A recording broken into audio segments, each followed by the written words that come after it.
Hello, and welcome to the Physical Preparation Podcast. I'm your host, Mike Robertson, and I'll be joined on the line later today by Josh Bonhotal. Now, before we jump into this week's episode, I want to give you a quick recap of the week that was, what's going on in my neck of the woods, and just kind of get you up to speed with what's been going on over the last 7 days, 10 days, or however long it's been since you listened to an episode. So, last week was my kiddos' fall break, so it felt like we were in a groove for like 2 weeks. They were back in school, starting to make some moves. And then literally after those 2 weeks, they had a week off for fall break. But it was all good. Got my usual coaching in the morning because, as I will allude to here in just a little bit, the NBA season is going to be on us much sooner than I think most of us expected. So got all my workouts in and all my coaching in the morning. Got home whenever I could, midday, early afternoon, to get some extra time in with the kids. Actually, last Wednesday, took them on a little getaway. Jess and I, Jess did most of the planning, if we're being frank. But basically what we decided to do, we went down to Brown County, Indiana, which sounds super far. It's only about an hour and 15 minutes away, but it's this beautiful kind of country town, if you will. It definitely feels like a throwback.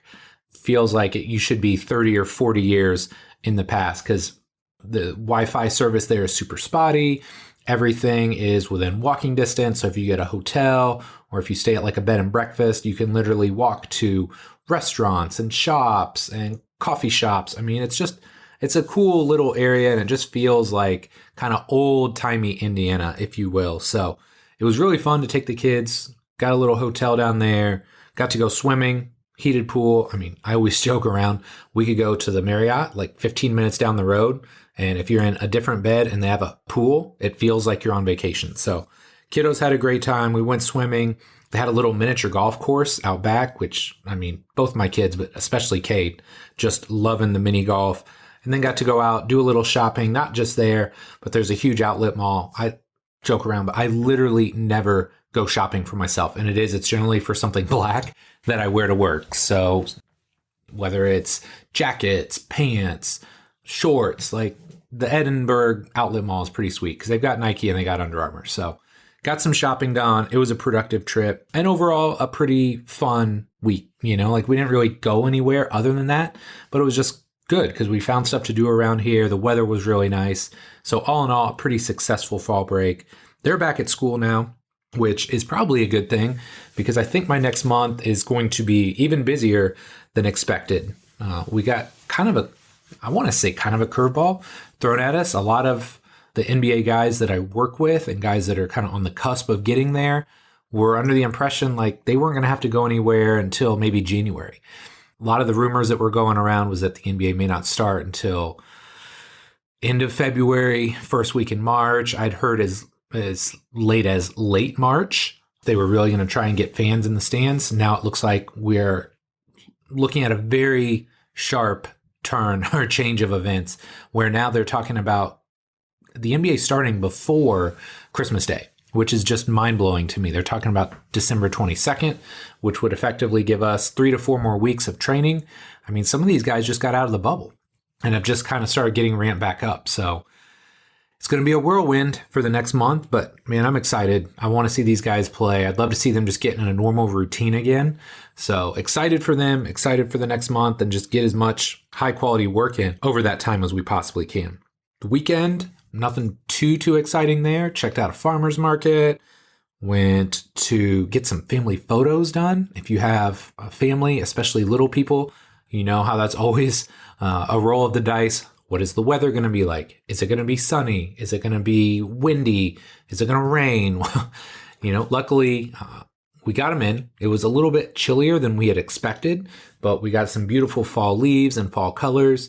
The kids were very amiable to the entire process. Kendall, we used to joke around, would like never smile when she was with Jess. Not granted, that was more when she was younger. She's always been good about it since. Kate is very much a roll of the dice. He takes after his dad quite a bit in his moodiness and his attitude at times. So he was great, though. He put on his happy face. The photographer is very engaging, so she made him smile and laugh a lot. So we got family photos done. Check that box. And then this week, lots of coaching, as I alluded to. I've got a podcast day coming up. I've got Steve Tajan from the U.S. men's national team coming on. So I'm very excited about that one. Got my guy, Pat Rigsby, coming back on. We're going to talk about kind of the evolution of coaching, this hybrid model that he's talked a lot about, mixing online and offline coaching. I think that's going to be very relevant because with like this election around the corner and you never know, like, what are they going to do after that? You see cases of the coronavirus spiking again. Are we going to have to get shut down again? Like, nobody knows. And you hear about Europe is getting shut back down in certain areas. So I think that's going to be a very timely and relevant show, and hopefully one that you guys enjoy listening to. So got that coming up. I call it Kid AD. I've been taking both children in, Kendall twice a week, Cade once a week, to just start moving around. Like, Kendall's never probably going to be a pro basketball player. She's like 10th percentile height and weight. And she likes soccer, she likes softball, but that doesn't really give her much to do in the winter. So I told her, okay, well, your training starts now. So we've been going in twice a week, mostly just moving around, learning how to do different things coordination-wise, like skipping, jumping rope, working on some power development, throwing some med balls, jumping, all that good stuff. And then we always finish off with some weight training, as she likes to call it, which is basically I'm teaching her how to squat, how to lunge, how to do like a ring row, push-ups, just basic stuff, like teaching her to be a more functioning human being so that ultimately when she goes out in the real world, she can take great care of her body and hopefully just gives her, I think the most important thing for me is just giving her this amazingly strong and positive body image, because I know how difficult that can be for young girls these days. So that's kind of my thought with her. And then Cade, of course, we're going to the gym without him. He doesn't like that. Kendall wants the one-on-one time. So now I've basically created a class, and I'm using air quotes. You can't see them, but a class for Cade. And basically we go in and just jack around for about 45 minutes. We throw the Frisbee, we kick the soccer ball. He'll jump on some things. He'll talk some trash to some people, maybe get a couple buckets, but basically just getting him in the gym, moving around. And then at some point in time, when he's a little bit more coachable, I think would be a good way to put it, we'll start doing some more formal stuff. But he's a couple years off. I mean, that guy just turned 7. But I think Kendall at like 9.5, almost 10, is at a great age. Start learning some of these body skills. Give her the gym and the PE class that they don't get these days. And hopefully, again, like I said, just give her a really strong movement foundation that she can build on for the rest of her life. So, all right, that does it for me. We're going to take a quick break, and then we're going to jump into this awesome episode with my guy, Josh Bonhotal. It seems like almost every day I talk to a young trainer or coach who is frustrated. Maybe they're frustrated with the results they're getting. Maybe they're frustrated because they don't have trusted resources to learn from. And maybe they're frustrated because they simply don't have enough clients and wonder how long they'll be able to stay in the industry. So if this sounds anything like you, I've got something that I know will help. My Complete Coach certification was created for trainers and coaches just like you, who are serious about the results they get and know that becoming a better coach can directly translate to a bigger bottom line. This certification is going to take the last 20 years of my life's work and put it all into one massive course. In it, you'll learn how to use the R7 system to create seamless, integrated, and efficient programs for clients and athletes of all shapes and sizes. How to create the culture, environment, and relationships with everyone you train so you can get the absolute best results. The exact progressions, regressions, and coaching cues I use in the gym, from squatting and deadlifting to pressing and pulling and everything in between. And last but not least, I've added an entire section on my assessment process and how to use that to write programs faster and more effectively than ever before. Of course, there's a ton more that I cover, but that should give you a pretty good idea of what the certification is all about. Now here's the thing. Spots for the certification will open twice per year for a limited time only. If you're interested in learning more, my next certification will launch in March 2021, and if you join my free insiders list, you'll be able to save $200 when it opens. To get on the insiders list, just head over to CompleteCoachCertification.com. Again, CompleteCoachCertification.com, and then stay tuned for our launch emails coming very soon. Thanks so much for your support, and I hope you'll pick up a copy of the Complete Coach Certification when it launches. Josh Bonhotal is one of the most highly regarded strength coaches in America and is the founding vice president of operations and current vice president of performance for Future, a fitness technology company that provides digital, one-on-one personalized coaching. Previously, Josh was the director of sports performance for Purdue men's basketball, where he oversaw training and nutrition for a program that perennially ranked in the top 25, earned 2 Sweet 16 appearances, and had multiple All-American selections during his tenure. Before that, Josh worked for the Chicago Bulls in the NBA. As a part of the Bulls strength and conditioning staff, he worked with Derrick Rose, while Rose won Rookie of the Year and MVP awards and contributed to the team's 62-win season in 2011 and 2012. In this show, Josh and I talk about how he basically achieved his life dream by the age of 24 and was forced to dream even bigger. From there, we talk about how he took a big chance, moved out of coaching to work for a startup, and where he's at now. But I think the coolest part of this show is the path and evolution that Josh has been on, and why I really feel there's no ceiling for this guy whatsoever. Anyway, this is a really fascinating show, and I think you're going to love it. But enough for me. Let's do this.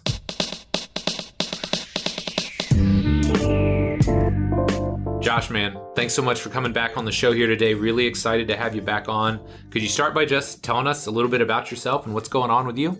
Yeah, definitely. So, I think you and I think it was 11 years ago, the first time that you gave me the opportunity to come on. And at that time, I was really just starting my coaching, strength and conditioning career, was with the Chicago Bulls, had just started out as the assistant strength coach. And shortly after that, I spent 4 years in Chicago, more or less right out of college, and had the opportunity to go and take over the men's basketball program at Purdue University, thanks in large part to a mentor of mine, Mike Boyle, who had recommended me for the position. Spent 7 years there building a program really from the ground up at Purdue. And I think that was the second time you were gracious enough to have me on, was kind of in the middle of all that. And I was, down my rabbit hole of really starting to launch build a player-led culture with our team. I think when you and I talked, we were just in the early stages of like really handing over the reins to our players. And then, I think it was maybe 2 more years I was there where that really fully took shape to the point. And I think we had a lot of success with that, where it led me to think about my career longer term, and not just 5 years, but really 15 years, 20 years, is a lot of time. And what does that look like for me? What, could I potentially end up going and doing? And I think the other thing, because our players had taken the reins from me at Purdue and we're doing such a great job that, quite honestly, and you have one of my players right now, Dakota Mathias, so he can tell you, but my last 2 years at Purdue, those guys ran it, and quite frankly, whether I was there or I wasn't there, I don't think anything would have changed. They were running it so well. So it gets you to think about what's bigger, what's next, what's the next new challenge, which led me down a pretty interesting path of initially thinking I was going to law school, and we can talk about that more later if it's interesting, but then ultimately getting recruited by a fitness technology startup out in Silicon Valley, San Francisco, called Future. So this is 2.5 years ago now. I kind of made the leap from, working in hoops and strength and conditioning, sports performance, to, helping build a, at the time, 8-person seed stage startup tech company, to now today, 2.5 years later, a really well capitalized, well funded startup. We've been through a few fundraising rounds and like 100 people. So doing that all now, but really just started as a kid with a dream to play for the Chicago Bulls. And, when I figured out that wasn't, in the cards, I had to figure out another way in. And, that's kind of led me down this journey. I love it.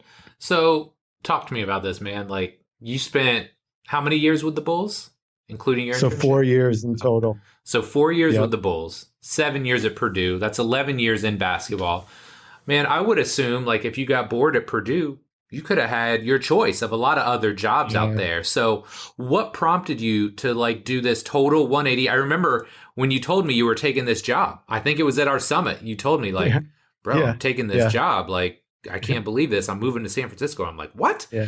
So talk to me. What was the mindset there, and like what piqued your interest to move into this totally new space for you? Yeah. I mean, so this opportunity itself, I think was something I could have never imagined or fathomed, even as like, I think throughout my career, like I just said, I mean, shoot, I started as a young kid, like convinced, and you couldn't tell me any different. It didn't matter, family, friend, whoever. And my friends were clowning on me. Like I was going to play for the Bulls to the point, like I'm in college, I'm not even playing for a team. And I was like, well, if I keep working, like Yes. maybe I'll find a way and like get seen, I was, Yes. but fortunately, even with that, I always had the like quote unquote backup plan. And so I think that's what launched my career, was like, being crazy enough to think that. But then it was like, okay, well, if for some reason, let's just say I don't play for the Bulls, as crazy as that may sound, kind of what's another way. And then it was like, well, falling in love with just the process of training and development and getting better, and learning that was a job. So it led me down this path of what does that even look like, and how do I get there? Who are the people in positions that I would like to one day get to, which at the time for me was head NBA strength coach, really Chicago Bulls, or high major D1 college basketball strength coach. I kind of set this goal for myself probably late high school, early college, where I said, by the time I'm 35, I'll be either a head NBA strength coach or high major college basketball. But not just that, I'll be able to get any job there is. Any job I want in basketball, I'll be able to get by the time I'm 35. So now all of a sudden, when I'm 22 and I graduate college, I have my dream job. Essentially, I started as an internship with the Bulls. Sure. But to me, even that was my dream. In fact, Right. I think I told this story maybe the first time I came on with you, but in third grade, I had a teacher who had an assignment, like write a letter to your future self 15 years in the future. And I don't know how she did it, but somehow 15 years later, she mailed all these letters out. So I get this letter in the mail. I'm living at home at the time. It's my second week as an intern with the Bulls. I open it up. It's my like third grade handwriting. And it says, I'll be the starting point guard for the Chicago Bulls. So in a lot of ways, that was my full circle moment, even at 22. I left that internship. I did some traveling. I was in Australia, spent some time at Australian Institute of Sport, went and worked for Mike Boyle in Boston, which I think is where you and I very first met, for just shy of a year. And then the assistant position opened up with the Bulls, and they asked me to come back. So now I'm 24. I'm the assistant strength coach for the Chicago Bulls. And really it's like, well, shoot, I set this goal for 35 and I'm 24. I already have my dream job. Like I set the sights too low kind of thing. So then it was like, well, what's next? And it led me down this path of high performance director. And it was at a time where, you didn't see that role anywhere in the US. In fact, I got to give Dave Tenney a ton of credit, because I think he was the one person in the US at the time where you did see that, and he was building that with the Seattle Sounders. But outside of Europe and Australia, you didn't see it anywhere. And so even that was kind of a crazy idea at the time. I'm 24, 25, and I'm like, forget being a head NBA strength coach. I want to oversee everything that touches a player's development. So again, fast forward 3 years later, I'm 27. Mike Boyle recommends me for this role with Purdue. And it was really a fortunate opportunity that I didn't realize at the time, because at the time, we're coming off of Derrick Rose wins MVP. We're the best record of the NBA. I'm 27 living downtown Chicago. Like, life's good. I mean, yeah, life is great. And so now I remember even my interview, I go to West Lafayette and it's like, man, it's the cornfields. It's a small town. Like, no way, like there was nothing in me that, what was like, this is the move. But it turned out to be very fortunate, like listening to my mentors, like Mike, Eric Allen with the Bulls, and everyone that knew what was best for me, pushing me that that's the next step in my career. So now at 27, why I say it was a fortunate opportunity was because that program didn't really exist. They didn't, believe it or not, they didn't really have much of a, strength and conditioning sports performance program. In fact, all the players went home in the summer, which is crazy, like, Right. perennial top 25 team. But anyways, it allowed me to build something from the ground up. And it also allowed me to kind of scratch the itch of kind of, high performance director type role in some ways. Right. Because we were the first team in college basketball, one of the first in basketball, period, to have GPS and be using that. We were the first to be doing, fatigue screenings and, like game day, readiness type of things throughout, and wellness, and, a whole bunch of different things than our, things we were doing with speed training and all these things. And so it really allowed me to scratch that itch. And like I said, and kind of lastly, because the thing I was doing was I was literally manufacturing challenges for myself by the end, because it was like I was kind of getting bored. So it was like, let me create like problems that don't even exist, but let me, things are going well. Let me turn it on its head and break it to see if I can build it back up even better, or we can. And then by the end, it was like, okay, even this high performance director thing, that's too small in my mind, because I've kind of scratched that itch. I haven't like officially held that title per se, but I've like done the things, and then looking out for the first time 15 years, 20 years, as opposed to just 5, as I think you do when you're young. You always think 5 years. Yeah. And finally, I thought 20 years. And what was also really timely, I'm a huge Cubs fan, full disclosure, but I was reading the book, The Cubs Way, which even if you're not a Cubs fan or a baseball fan, I would recommend to anyone. Okay. And reading about Theo Epstein in particular and his journey, and he's someone you'd put on the Mount Rushmore of, general managers or architects of a team. He broke the 2 biggest curses probably in sports. Right. And his path to become a GM was relatively non-remarkable. Like, he just worked his freaking tail off. He worked his butt off, and he took advantage of opportunities, and he put himself in position for opportunities. But one of the things he did was, when he was in his mid-20s and he was working in the front office in an operations role for the Padres, he went to law school and he got his JD. And so kind of on a whim, this is my last year at Purdue, going into my last season, I was like, what if I go to law school? Because then, could that maybe open the door? Forget being a high performance director. Why couldn't I be the general manager or team president of an NBA team? That's crazy. Right, it's absolutely crazy. But 20 years is a lot of, like, you want to go be a brain surgeon or astrophysicist, 20 years, you can go and do that. Exactly. Like, it's a lot of work. It's simple. It's not easy, but the path is there. And so I actually did. I crammed, and 2 months later, I took the LSAT, got accepted to 7 different law schools. And that was my plan. I was going to law school, and I had it lined up where, whatever city I was in for law school, I was going to either work in an front office in capacity, or on the other side of the table in an agency. And out of nowhere, I get an email about this like crazy fitness tech company startup in Silicon Valley that kind of sounded too good to be true, because it was like, our CEO is an astrophysicist by trade, like kind of ran product with Google early on with like driverless cars and all this other stuff. Our CTO was part of the original iPhone team. It was a 20-person team, top secret, even inside of Apple, that built the first ever iPhone. That's our CTO. He's one of the people on that team. And he himself developed the first iteration of FaceTime and iMessage. And then our COO is the first ever employee and ran ops early at DoorDash, which today is, I don't even know, like a $30 billion company or something.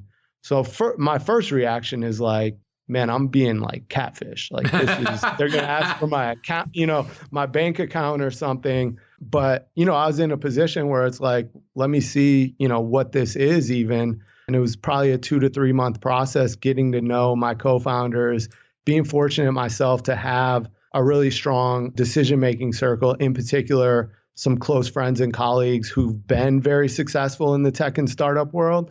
And so they were really advising me to see what this opportunity even could be. And the thing I realized was like, man, everything I thought I was going to get out of law school, this opportunity is that on steroids. Like they're literally going to pay me to learn and actually do all the things, not theory, not, like I'm actually doing it. And the thing that was resounding that everyone was telling me was like, look, you go and do this in 1 year, you'll grow 5 years professionally.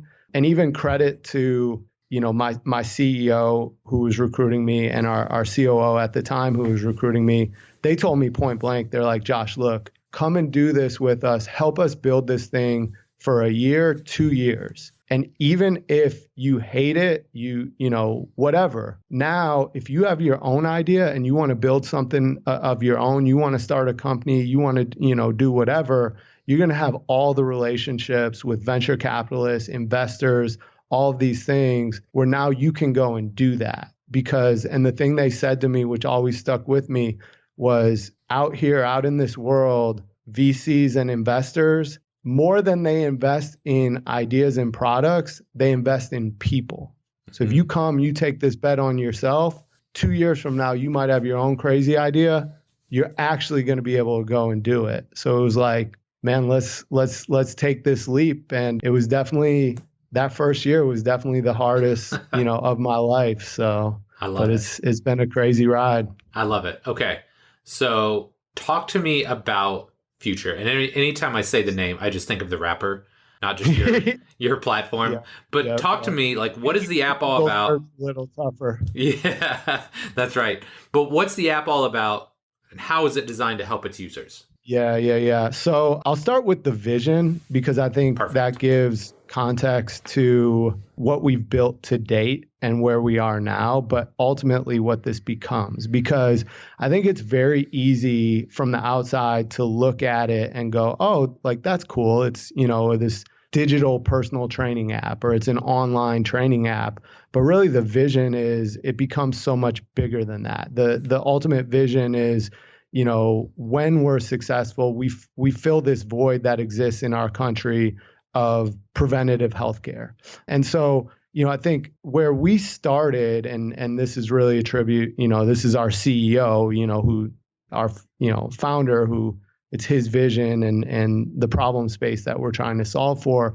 But he, I mentioned briefly our CEO, he played soccer at Stanford, so high-level athletic background. Right. When he graduated Stanford, he was actually an astrophysicist by trade. So he worked for NASA actually for, I think, 3 or 4 years. He's solving all these crazy problems, but at the same time, it was things where it took 2 years, 3 years to solve this equation. And as he always puts it, it's like at the end of it, it was really challenging.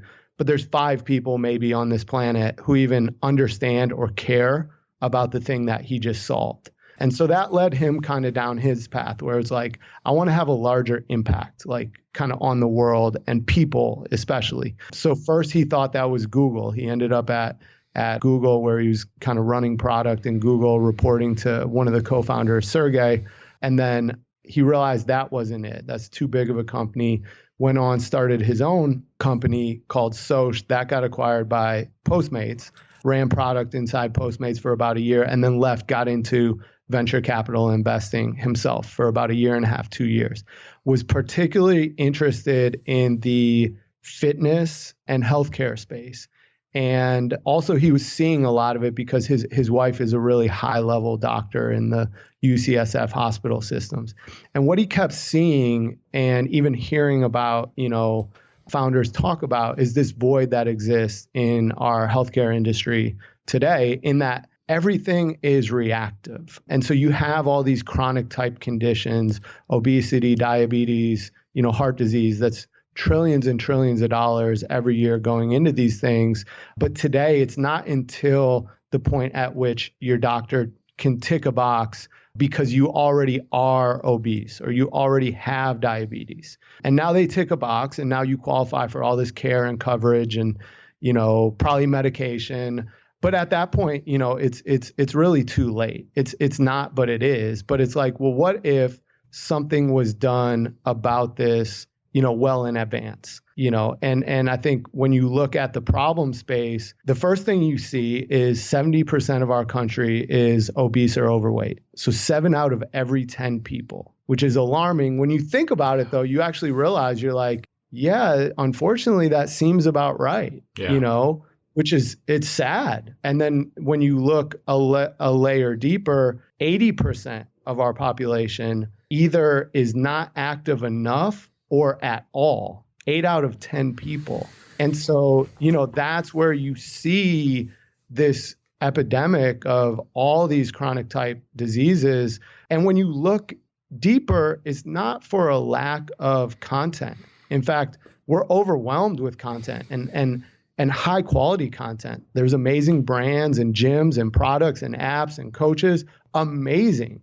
But yet every single year of the millions and millions and millions of people who either try to become active for the first time or again, 80% of them fail within the first 2 months and they're no longer working out. Wow. So what that tells us is even with this abundance of content and resources and all these things, and quite frankly, people know I need to be more active. People know I need to, stop eating fast food or late night pizza or that, but yet you do it. So nothing has ever worked. And so when we looked at it, and anytime you look at a problem space like that and you're trying to solve it at scale, the first thing that you do or you try and do is look and find who is the small subset of the population that's already solved this problem. And for us, where we took our attention was professional athletes and billionaires, not just millionaires, but billionaires. And the thing that both of those populations have in common is any one of them that gives a crap at all about, their day-to-day health and well-being is overwhelmingly successful. And when you look at it, the reason for that is because they're able to literally outsource every aspect of their health and wellness. It's not even just the one-to-one, performance coach, personal trainer that they have who literally is in their life every single day, not just building the path, but they're on demand basically, anytime this person wants to work out, any of that. But beyond that, they get to know them. They have a relationship, they're able to ride the highs and lows of this other person's life to support them. But beyond that one-to-one, billionaires and professional athletes actually have this constellation of people surrounding them who are all experts, who all give a crap about them and get to know them and work together. So it's, they have their coach, they have their physical therapist, they have someone who's working with them on, mental health, mental performance, sleep and recovery and stress. They have someone who's helping them with that. They have not just a dietitian, they have a chef who literally puts in front of them what to eat when they need to eat it. And it's curated to, exactly what they need based on their, all these factors, and it tastes good and on and on. Well, it turns out, the rest of us don't have access to something like that. And even if we did, we couldn't afford it. And so that's where we started from, was how do we one day get there where we've now built this constellation of people that's both accessible and affordable to everybody else? And so it was well, it makes sense to us. Let's start with coaching, because it turns out if we can pair you with a really high level, elite performance coach, personal trainer, these other areas that complement your health, your nutrition, your sleep, your stress, and things like that, really high level performance coaches, personal trainers get it. And maybe they're not like you and I, we're not registered dietitians, but we know enough about nutrition to be helpful to the average person, because a lot of it's lifestyle and behavior and all that. Sure. So it made sense to start there. And our bet was really this: nothing else has worked because nothing else pairs you with a real person who's in your life every day. Not in-person training, I think for me, if I wanted to come train with you, with my, what I could afford, I couldn't afford you every single day. Some people can. And so now this is something where you have a coach in your life every single day who's texting back and forth with you, who's checking on you, but they're setting the path for you. They're They're setting the path for you to be successful. And if you do fall off, as you inevitably will, they're checking in with you right away. They're not letting you go, 3 days missing workouts and, you just kind of fall into this void all over again. They're right there with you, but they know you enough to know when to put an arm around you, when to, give you a kick in the butt and those sorts of things. So that's kind of where we are today is, we've built this amazing team, nearly 100 coaches who are doing that, and our clients are everywhere in the country. I think we're 49 out of 50 states now that we have, clients and representation. But ultimately out of doing this is how we earn the right to start to more formally ladder up into other areas of your health, with nutrition, with mental health, mental performance, stress and sleep and all that, to ultimately one day, actually your doctor is part of our platform. That's awesome. I love that. Okay, now taking that, I realize this next question is sort of basic, but I know both myself and my listeners would love to know, like, what does your job look like or consist of on a day-to-day basis? Because you come from a coaching background and your job today is a lot different. So what does that look like? Yeah. So it's something that probably changes every 3 months or so, which is kind of the nature of the company that we're building. When I joined, it was a pretty big leap. And in fact, it was a leap where everyone advising me told me 100% expect that this will fail in 1 year. And that's what everyone told me. And they're like, with that in mind, you have to do it. But in 1 year, 100%, this will fail. You guys, you won't get to your next round of funding. You'll be out of money and, whatever. So starting out, it was, 8 of us in this like basement office in San Francisco, like the most stereotypical startup, like whatever you picture as like the startup office, that was our office, like to a T. And so at that time it was, we'd been able to, my co-founders had been able to raise $3 million seed financing just on the strength of our founding team and having a really great idea, but we had yet to build the product. When I came on, we were kind of in the early stages of the product had sort of been built. We had about 70 or so what we call beta clients, like we were beta testing, like it wasn't publicly available. And I inherited 3 coaches at the time who had been around to kind of, help get it started. They'd spent probably about a year trying to hire for ultimately for my position. So the first thing I had to do was, really come in and think about, how do we even make this work? We're never seeing you in person. And yet we're going to build this authentic relationship with you where you have trust and you have a connection with your coach that, unlike everything else, this actually works. You actually stick with it. Like, how do we craft that experience? Right. What is the playbook for doing that and kind of best practices? And so the first thing I had to do was actually coach myself. So I had a pretty decent client load myself. And my CEO said to me at the time, your number one order of business is, and I thought I was getting out of coaching. I was like, man, I don't think I'm ever going to train anybody ever again. And he was like, your number one order of business is you have to be undeniably the best coach in the world on this form of coaching. And you have to figure out what that looks like because we don't know yet. So that was kind of step one. Kind of a big task.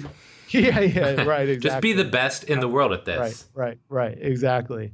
And, I think fortunately there weren't too many people doing it yet. So, that probably helped my cause a little bit, so to learn from there. But then the next thing was ultimately you're going to have to build this team because one day, and I kind of alluded to it, but to say it explicitly, this is not something where we want to help, thousands of people. This is something where not even millions of people. Our vision is ultimately we're able to help hundreds of millions of people. So you can already imagine how many coaches that is. This is something where ultimately when we build this thing and we're successful, we will be the single largest employer of performance coaches in the entire world. And even just over the next 2 to 3 years, I think we have the opportunity to get there potentially. And so it's like, how do we build our team? And so, it's giving credibility to what we're doing within the industry, using my connections. And that's how it started out too, because I had to hire, I had to make some really key hires early on. And at this time, we don't even have a website barely. You think like most of your listeners probably haven't heard of us today, think about 3 years ago, so I had the first hire I made is Renee Zernicke, who she was the director of women's basketball at Wisconsin. And I was just fortunate that she was working under my mentor from the Bulls, Eric Helen, because we didn't know each other that well, but I just knew she was a rock star. I knew, and somehow I found out she was a little intrigued by what I was doing. And I just jumped at that. I was like, let me talk to her, let me get her excited, because I need a strong like number two to kind of help me build it. But I remember even just convincing her to come. It was like, I swear we're a real company. I know what you're thinking. I wasn't sure if we were a real company too. And like, I've been here for a month now and I've gotten paid on time twice. So like, you're going to get paid too, You're good. 'Cause I wasn't sure. And fortunately, somehow she took the leap with us. And then it was, I think my next two hires were, one was someone I'd hired at Purdue. The other was a former intern of mine at Purdue. My next two hires were people I didn't know directly, but they'd been mentored by Mike Boyle. So again, shared mentor. Yep. So now we're building momentum, and then, so that was kind of year one, was like, how do we build this product? How do we prove that this even works? And how do we show that we can actually get really good coaches to come on board? Because we had to show that in our world, everything is about right now getting to your next financing milestone of like venture capitalists and investors giving you more money. So I started in April. By December of that same year, we were able to be really successful there. And we raised our Series A round, which was $8.5 million, additional capital, top of the $3 million that they had raised before I joined. And so that brought us to kind of phase two of the company, is like, okay, now you've proven this idea has worked, but there's no scale to it. We had, 150 clients. Now you got to go take this money and first, over this next year, build the infrastructure to prove that you can scale. And so that meant grow our team massively. So over 2019, we went from having 10 coaches to I think like 55 or something. And so I hired every single one of those coaches. But then as you can imagine, it's like, how do we then architect that team? How do we get the right people? Yep. How do we get everyone moving in the same direction and collaborating and work? And how do we open up the space and the environment for everyone to really contribute and be fulfilled and come up with crazy and great ideas? The other thing we had to do was we launched publicly in May of 2019 for the first time. And so we had to be prepared of like, how are we executing on our playbook when now we're growing overnight, 500% all at once in terms of clients inside of 1 week. And oh, by the way, we just onboarded 10 brand new coaches. So as you can imagine, a lot of things broke during that time, and it's kind of expected. And Sure. So my role then really was, largely operations, and which, isn't necessarily my forte, but like, how do we put structure and operationalize these processes that we've in phase one figured out? Like, this is what great coaching looks like and great experiences look like. Now, how do we operationalize that so our 100th coach can do that, our 1,000th coach can do, and we know that they're doing that, Right. And it happens consistently every time. So that was really 2019. And that led us to kind of where we are now, which is the growth stage of our company, where now we kind of go into hyperspeed, where we've built the infrastructure, we've built the sort of retention tools where we know once someone signs up, we know the experience that they're going to have. And we know that, we're going to deliver on all the promises to keep them going and to have success and to like have this impact on their lives. Now it's growth. So it means going from thousands of clients that we have today to tens of thousands within the year. It means going from around 100 coaches that we have today to maybe as many as 1,000 by the end of next year. And so my role now has shifted to where I'm not so much in the day-to-day of our coaching team. In fact, it's interesting. So a year ago, I reached kind of my high water mark managing people. I was managing 52 coaches directly. They all reported into me. So as you can imagine, you're not having regular one-on-one. There's just not, it doesn't. So went from 52 a year ago to 27 in January of this year to now one. I manage one person now, Renee, who I mentioned, and she's now our head of performance. So she's the general. She executes everything on the ground floor, making sure that we're delivering. And now where my role evolves into is heavily, recruiting and hiring so that we can have potentially 1,000 people by next year. The higher level vision and strategy for how we continue to evolve it and how we're doing it.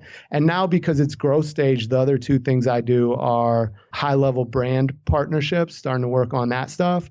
And then really external relations in a large way for our company of like, how do we get our brand out there and how do we build our brand? So, PR type of stuff, continuing to build credibility inside of our industry, as well as with our clients, and then some strategic relationships with, investors and like maybe athletes that we want to get involved to help us grow this. Cause now's the time where it's take this thing to the world, right? That's awesome, man. Okay. So I think this is the last big question I have for you, because those of us that own businesses or that have ever had to hire somebody knows like that's no joke, right? Yeah. The right hire can be a huge boon to your business, and the wrong hire can be like the worst thing ever, right? Like people don't want to come to work. They're an energy drain or an energy vampire, and they can really negatively impact the culture. So a couple questions in this here, like how did you determine, because you've hired a lot of coaches now, how did you determine what a good hire is for you? What qualities are you looking for? And how have you started to build that culture at Future based around the coaches that you've hired? Yeah.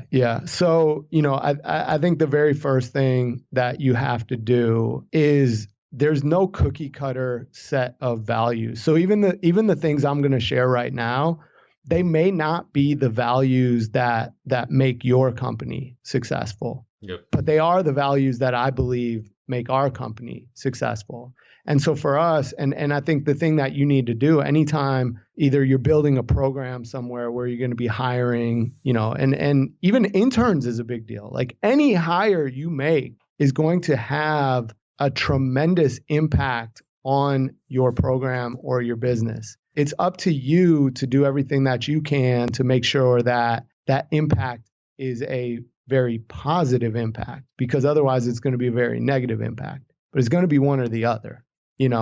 And so, I think where I started was getting in that basement office and really that first month. And it was like, okay, what is this vision? Well, this vision is we're ultimately building something that has never been done before. So there's not even a roadmap to do it. There's not even like necessarily something you can point to or refer to say, oh, like here's some ideas. It's like, this has never been done, especially in our world where like one day we help hundreds of millions of people. So then it's like working your way back. What do we need to do in order to get there and win at this level? Like I always talk about is about winning, and coming from sports. And I think, and in fact, in hiring, we've probably optimized or indexed quite a bit on like people who've played sports before, at any level really, but especially higher levels, because you understand and get some of these things, or they've coached on the team sport side. That doesn't mean, our team is still very diverse and very spread, but I always talk about winning. And what we're trying to do is we're trying to win at a level that is so high that nobody's ever done that before. So you kind of got to be a little crazy and all these different things. But anyways, I sat down and I wrote out like the list and kind of a doc of values of what I believed, because to me, it was the people. We win, and I think this is true of anywhere, is, processes and systems and all that's great, and all that's necessary, very necessary. But without the right people, none of that matters. And so my thing was, first and foremost, we're going to win because of our people, and individually and then collectively our team. And so who are those people? And when I thought about it, yeah, I think, I read all the freaking time and I talk to people all the time. And so I tapped into a lot of that. And so some of what I'll share, you probably is going to be familiar. But I wrote a list of 5 values that are specific to our company and how I believe we win. No particular order. The first thing is just client first. But it's so much bigger than client first. What client first means, obviously, like one day we're going to help hundreds of millions of people. So that speaks very specifically to the mission that we're on. Our mission is it's a very simple mission, is to help as many people as we possibly can and to hopefully change their lives. And so client first, but what client first speaks to is none of this is about me. It's all about helping them. So every person that we hire has to get that. They have to resonate with that. They have to embody that of, nothing is about me and my ego. It's all about helping them. And that's, I think, true of each of my clients and each of my coworkers, is having that sort of humility and realizing it's so much bigger than myself, especially what we're doing. And I think where that's important, especially from a coaching standpoint, is I think a lot of us at times get so consumed with how someone else, like it's all the crazy Twitter battles, like who cares? Like if you want to squat, you want to split squat, you want, like who cares? Right. If it works for you, like it works for you. But I think we get caught up in these ego battles of like, well, whatever my client does is a reflection of me. And it's like, no, it's not. Whatever they do is and is it good for them and does it help them? And especially what we're doing, we're trying to help the 80% of the population that doesn't work out at all. So like nothing else has worked. So like if it starts out where the things they'll do might not necessarily be the things where you're like, oh, that's exactly what a sound program. But guess what? They'll do it. Right now, they just need to be active more than they're not. Yes. So put your ego aside and just help them. So that's one. The second thing is we have to be relentless. And I think everything I've said, speaks to it, but it's the larger thing. And it's, all the advice I was getting. This is the hardest job that any of us probably will ever have. Not for the amount of hours necessarily that we put in, but because we have to be switched on at all times. When you talk system 1, system 2, we're always solving problems. There's always new problems. There's always more problems. Some of them interesting, some of them not at all. As it relates to our clients, again, it's the 80% nothing's worked for. So if we've tried 100 different ways to help this person, we can't give up. We can't ever give up. We have to come back, dust off our emotions and frustrations, and then go back to the drawing board and come up with the 101st idea. And if I can't come up with it, then I got to lean on the resources I have. But somehow, some way, I got to come up with the 101st thing. That doesn't work, 102nd thing. And then everything we're building has never been done before. So we're going to fail way more than we succeed. We're going to get way more wrong than we get right, And so, the thing I talk about is like anything less than that is really like kind of mediocrity, and which is fine, but it's not going to help us win at the level that we're trying to win. The third thing is positive vibes. You spoke to it, like energy giver, energy taker. Yeah. The thing I kind of steal from there is a lot of Adam Grant's work in particular, and there's a lot of other people who've talked on it. But when you talk about, really simplifying it, there's 3 types of people in this world: givers, takers, and matchers. And a giver is someone who does whatever they can, whenever they can, because they can, to help someone else. That's it. It's as simple as that. Yep. Whatever they can, whenever they can, because they can. Not like there's an ulterior motive, not like I do this for you, you owe me one down the line, and not even like implicitly, not saying it, but implicitly being like, I did this thing for Mike, I'm going to come back to him and, ask for something. Basically expecting that person is never going to do anything back, but you're just doing it, whatever you can, whenever you can, because you can. The next type is, a matcher, where it's tit for tat. It's quid pro quo. Like, Mike, I'll do this for you, but then, I kind of expect I scratch your back, you scratch my back. Right. And even if I don't directly say it, I expect It's implied. Yeah. Right. And that's okay, but for us, that's not going to work. It's just not going to work. We're not going to win with that. And then the third type, which we just got to steer as far away as possible from, is takers. Now, the tough thing in hiring with takers is the really good ones, they're good for a reason. They understand a way, because what takers do, they get you to do something for them without ever doing anything in return for you. And the really good ones kind of have it down of like how they, and so we got to see that, we got to avoid that. But it's so important that across the board, every individual we hire is a giver as it relates to our clients and as it relates to working together. So be a giver. And then I think I got on a different tangent, but then positive vibe. I think I said positive vibes, but I went into, so sorry, I got off track. So be a giver. Now I'll get to positive vibes. So positive vibes, just the nature of what we're doing. Like I said, it's going to be probably the hardest thing that we ever do, any one of us. Yeah. We're going to be frustrated. We're going to be like ready to quit. We're going to, all these emotions. Like I said, my first year was the hardest year of my life. And so it's unrealistic to think that individually we won't each have our moments, our days, our weeks, maybe even our month where we're like, man, I'm just overwhelmed. I'm stressed. I'm frustrated. I'm mad. I'm like, whatever. That's going to happen. But collectively, our majority has to be positive. Like if I have my moments or my days, I need you to be positive, and not a fake positive, not a like, authentically, and have that energy to pick me up and to say, hey, like, we got this. Here's how we're going to solve this. Here, I'm going to help you with this thing over there. Like you can do, and whatever. And we got to pick each other up in that way. And then the fifth thing is, and I kind of steal this from improv culture, and there's a book by the same name actually, is yes and.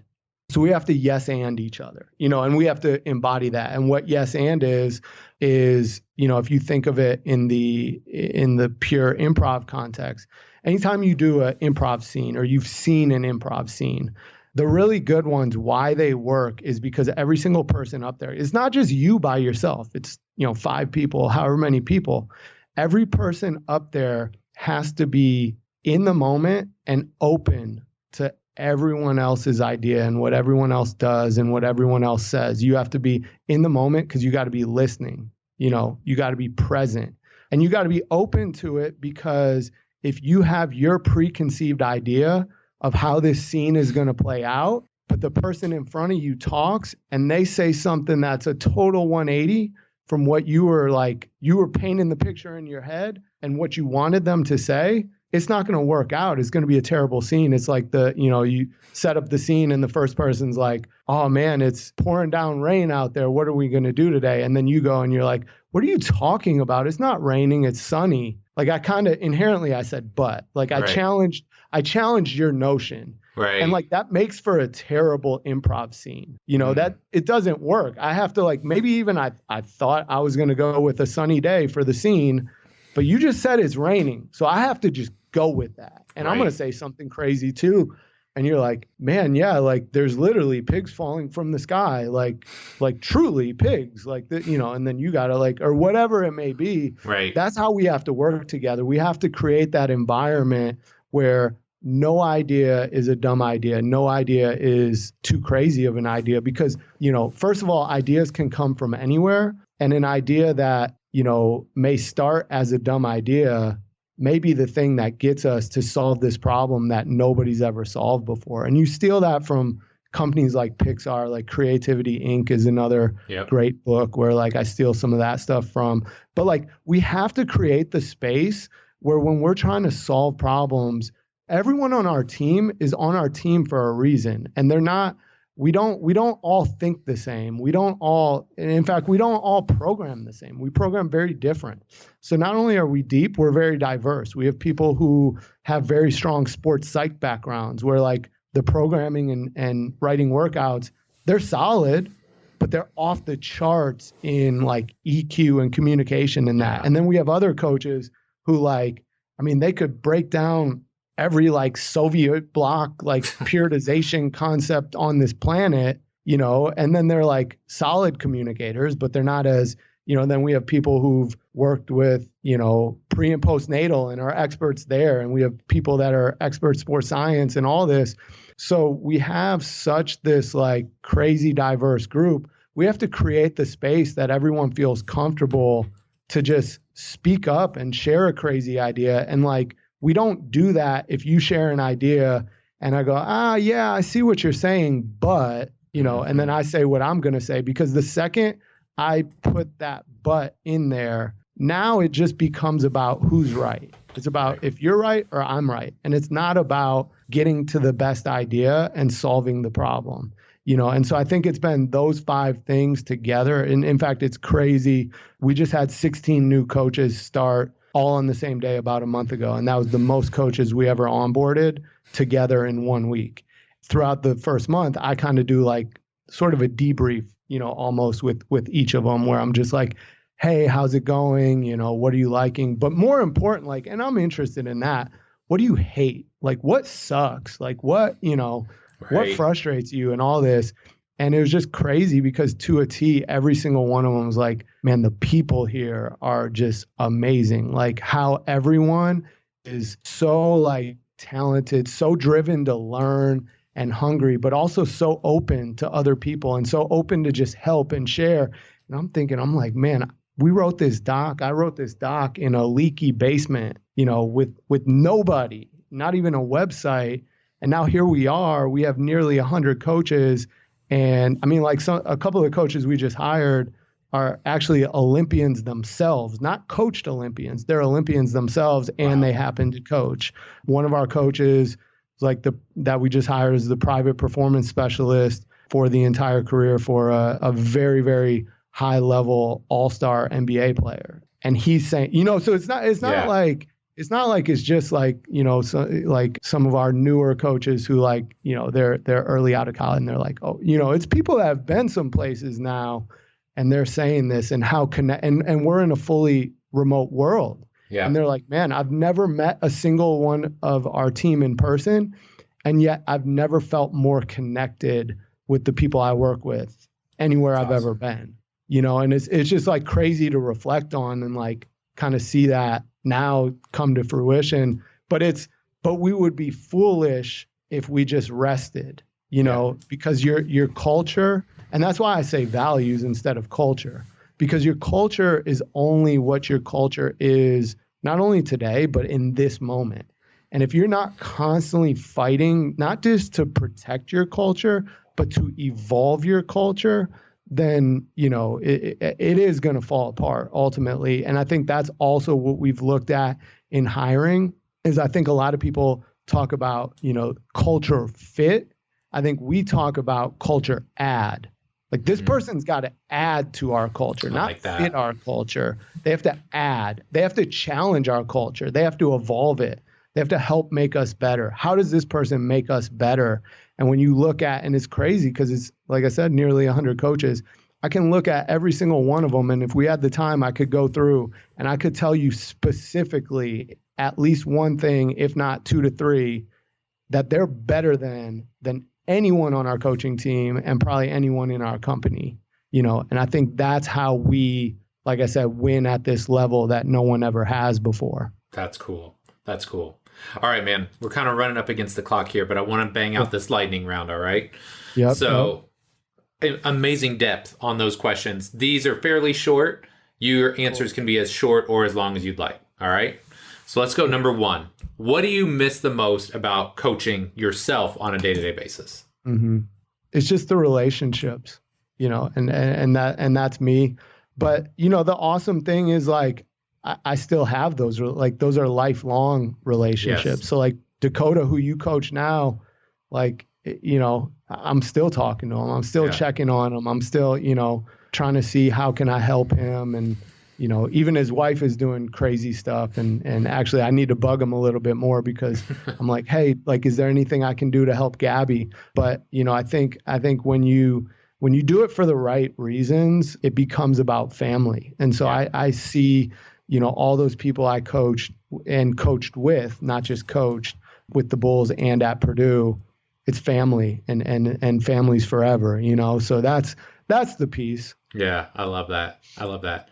Okay, number 2, similar, a little bit different. What do you miss the most about being around basketball players all the time? I mean, man, that's just my passion. Like that's just even the reason I am where I am today. It started through basketball. Like basketball has been this incredible gift in my life. And although like, I'm 37, so maybe I still got a couple more years to I'll come start training with you in Dakota. Let's go, man. Get you in that pro group, man. We'll be ready. Yeah, exactly.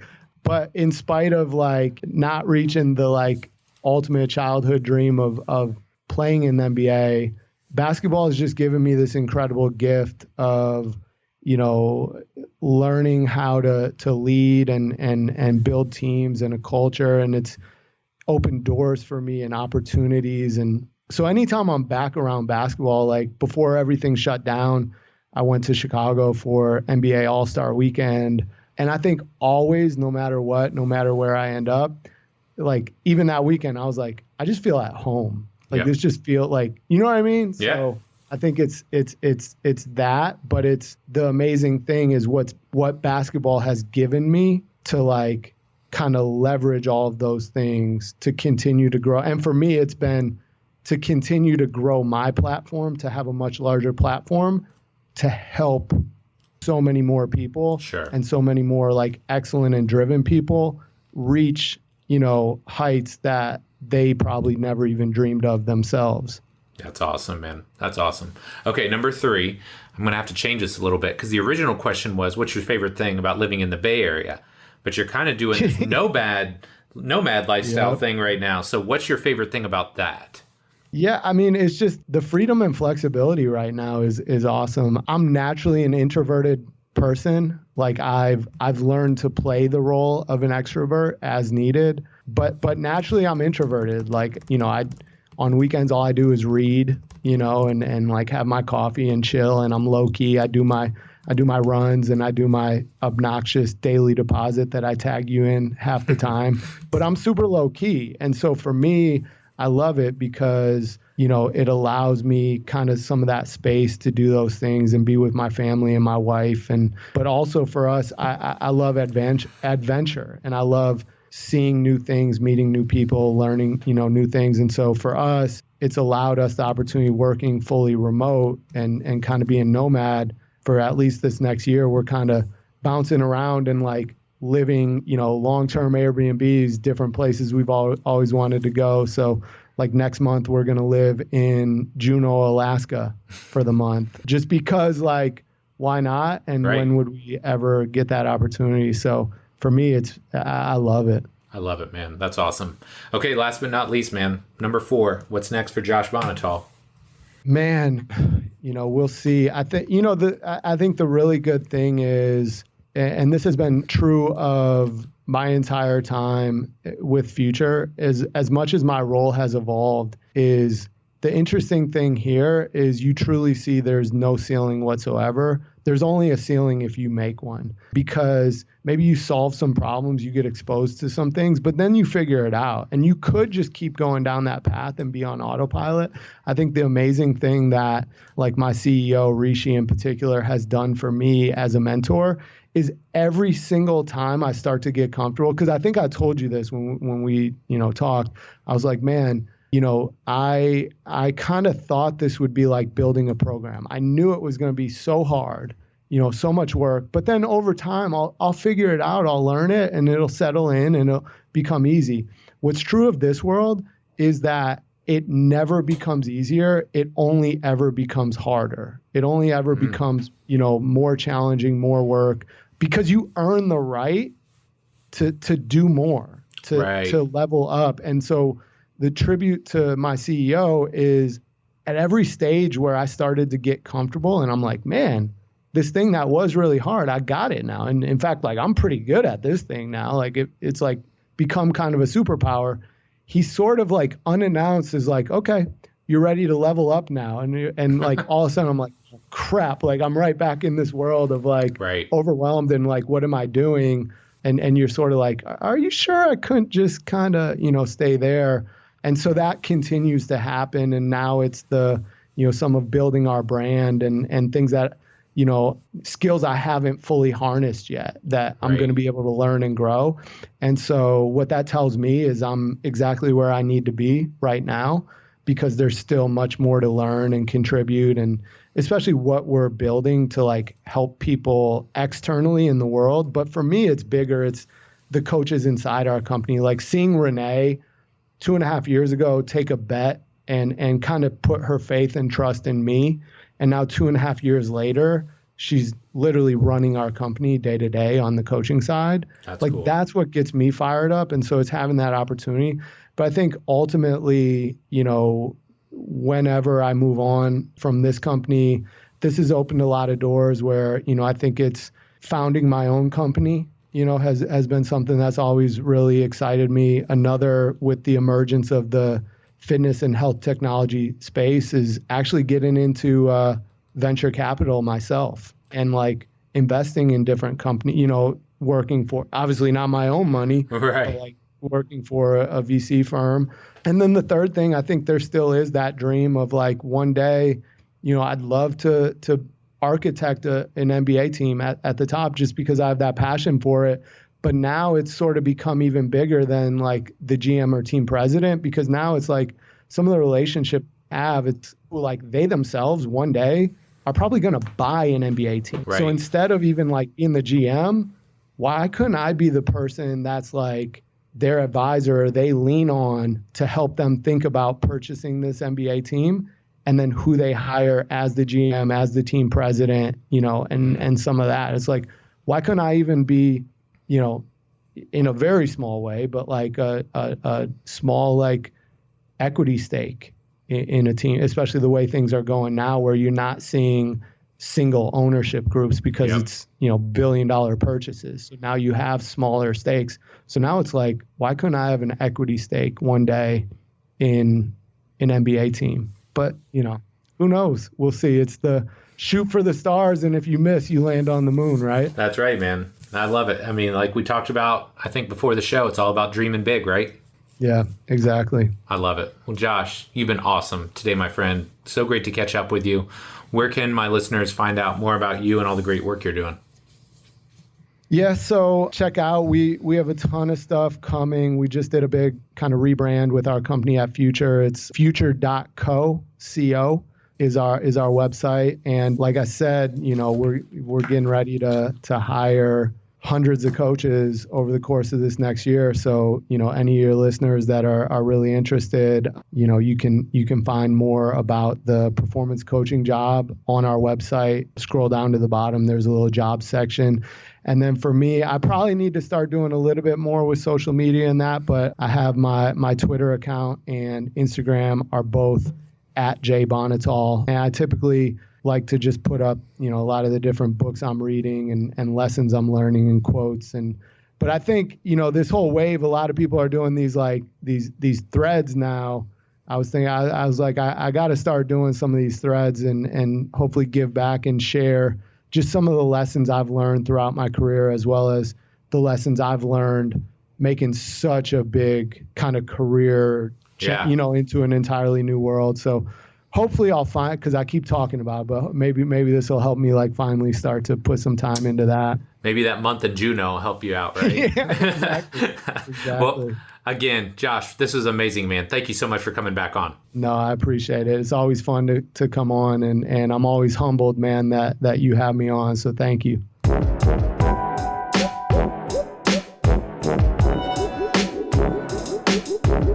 All right, my friend, that does it for this week's show with Josh. Sincerely hope you enjoyed it. Like I told you up front, I mean, this guy is super fascinating. I love catching up with him. And I mean, what do you say about a guy that basically achieves his boyhood dream at the age of 24? He was successful when he was with the Bulls. He was incredibly successful in his time with Purdue.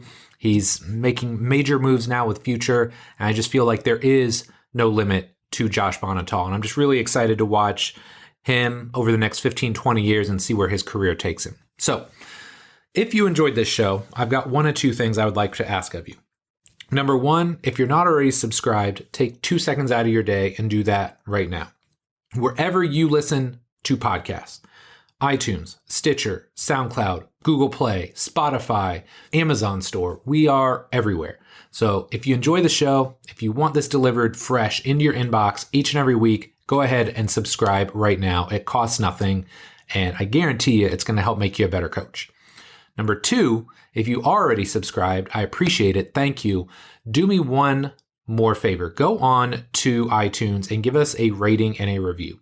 Ratings and reviews are the most surefire way to kind of ensure that young trainers, young coaches, young fitness and rehab professionals are going to learn from the amazing guests that we have on the show each and every week. You know it. My job is, and my goal with this podcast is to positively impact as many young people and as many trainers, coaches, rehab professionals as possible. So if you would give me a rating and a review for the show, I would very much greatly appreciate it. Okay, my friend, that does it for this week's episode. Again, thank you so much for your support. Love and appreciate you. And we'll be back soon with our next episode. Take care.